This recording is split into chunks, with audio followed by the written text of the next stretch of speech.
Video seorang sopir ambulans yang profesional jalankan tugas meskipun sedang mengikuti karnaval viral. Video sopir ambulans yang masih mengenakan pakaian karnaval kebaya itu viral setelah diunggah akun TikTok @zulfikarva pada Senin, tanggal 21 Agustus tahun 2023. Dalam video itu terlihat sebuah ambulans yang datang memasuki area rumah sakit. Ambulans itu dikemudikan oleh seorang pria yang mengenakan kostum karnaval berupa kebaya pink dan jarik. Bahkan sopir itu mengenakan riasan tebal, sanggul dan juga mahkota. Sopir endelok entol. Sopirnya lihat, ucap perekam video sambil tertawa.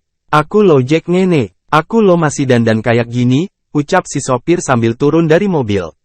Apapun keadaannya jika itu emergensi kita siap menjalankan tugas, tulis pengunggah. Kemudian dalam video berikutnya, pengunggah membagikan video sopir itu saat mengikuti karnaval dan sebelum mendapat panggilan tugas. Sopir itu tampak mengenakan atribut sayap dan juga jarik panjang. Sebelum kejadian nyopir ambulans saya sibuk menawarkan diri boloo, tulis pengunggah.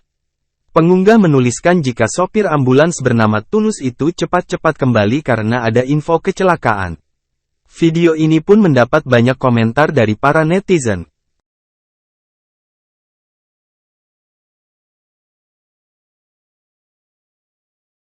Terima kasih sudah nonton, jangan lupa like, subscribe, dan share ya!